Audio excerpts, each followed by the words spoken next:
My name is Hamza Gokul and this is my presentation for SSH 402 assignment regarding the Union of South Africa in 1910. Before we speak about whether the Union of South Africa had a good impact in South African history and whether it should be celebrated, we should first speak about what is the Union of South Africa. The Union of South Africa occurred on the 31st of May 1910, when the South African law was passed down and South Africa became an independent country with three capitals, Pretoria as an administrative capital, Cape Town as a legislative capital, and Bloemfontein as a judicial capital. As we know it, South Africa has a violent history with the First and Second Boer Wars, all between the natives of the land, the British and the Boers. The Second Anglo-Boer War, aka the South African War, was the war that led to South Africa gaining independence from the British. Even though the British had won the South African War, the Treaty of Vereniging was signed to end the war in 1902, and in 1910 the Union of South Africa was formed.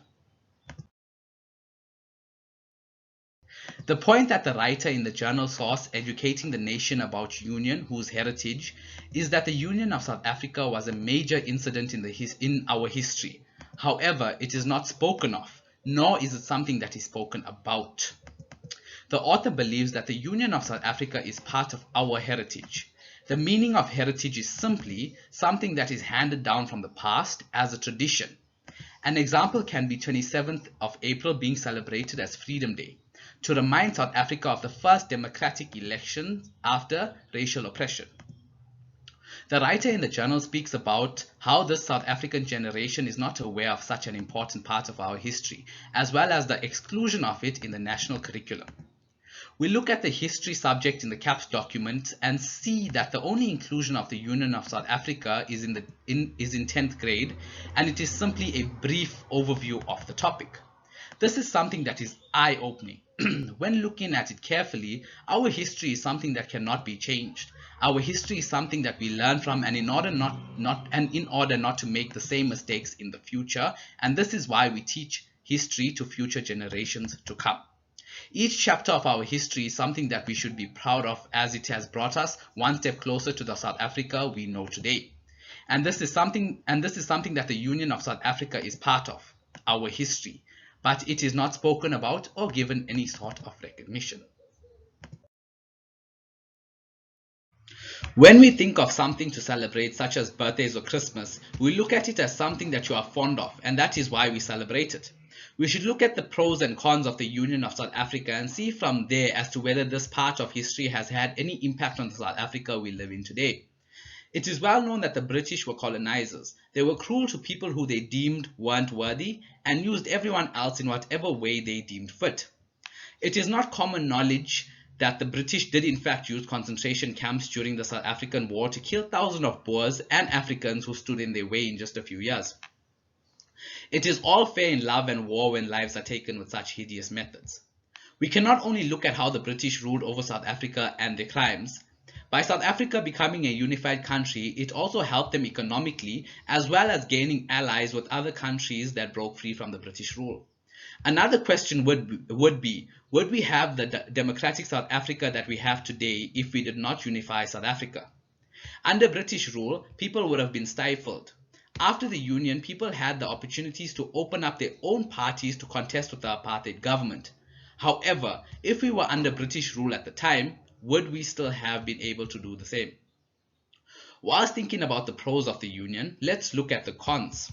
Because of the Union, the South African government brought about the Native Lands Act 1913, which in turn meant people of color were allocated to different areas to reside in, and this further led to the beginning of apartheid, which we can all agree was one of the worst time periods in South African history. Would we have had apartheid if the British were still ruling South Africa? Another reason which I feel is a con is that the Boers rose against the British because the British brought an end to slavery. Having slaves were important to the Boers, and the British passed a law that took this away from them. So basically, the Boers who wanted slaves ended up ruling over South Africa and keeping people of different races under oppression. Was it choosing the lesser of two evils? These are a few things to think about when wondering if the Union of South Africa had made an impact on South African history and its importance. The author in the journal brings up several reasons as to why both the Boers and people of color did not celebrate the Union of South Africa in page 6 and 7.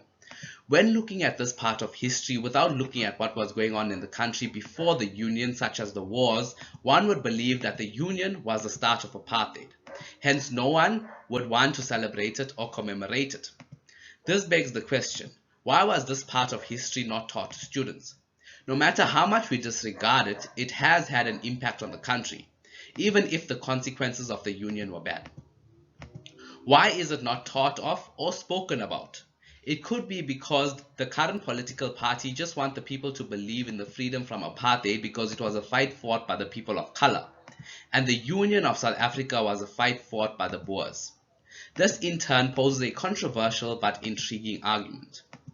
It should be noted that all fights for freedom is something to be recognized. So why is it that the only fight for freedom that South Africa ever speaks about is a fight against apartheid and not the fight against the British? The article written by Miss Michelle Kookamoor is one that is thought-provoking. As a South African, I would say that I was not made aware of this part of the South African history. One can look at the curriculum given to us in schools and the public holidays that we celebrate, which is decided by the Public Holidays Act. It begs the question, why aren't people taught about this history when it significantly impacted South Africa? Why does the history curriculum in South Africa only bring in the Union as a brief topic in grade 10 and then move on to speak about what the Union brought about rather than why it happened? South Africa is a country that is proud of its heritage. However, how can one be proud of something when things are given to them in piecemeal? Regarding representation, the article is written in the third person. The author talks about the facts but also manages to bring in the frustrations of why this topic is not given importance or recognition. Referring to marginalization, according to Mowat, marginalization is the exclusion and discrimination of people due to certain factors such as race, etc. During the apartheid era, people were discriminated against due to being non-white. We see in current times how roles are reversed, as according to Webster, white people are now being marginalized due to their skin color. The question is why? During apartheid, it was about white supremacy. However, during current times, people believe that white people are privileged and there should be a limit to what they can access, as discussed by Webster. Is it the reason that the Union is gatekept because it was a victory for the white people? This also sparks a controversial argument. Freedom Day, the 27th of April 1994, is a public holiday and is celebrated throughout South Africa. According to the South African government, this is when the first democratic election was held. This was momentous for every single South African regardless of race.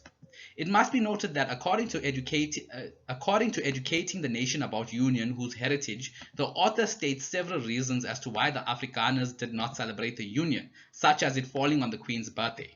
This further reminded people about the British empowerment. The question to be asked is, if the people who fought for something did not celebrate at the time, why should it be celebrated now? It is my belief that the Union of South Africa should not be celebrated.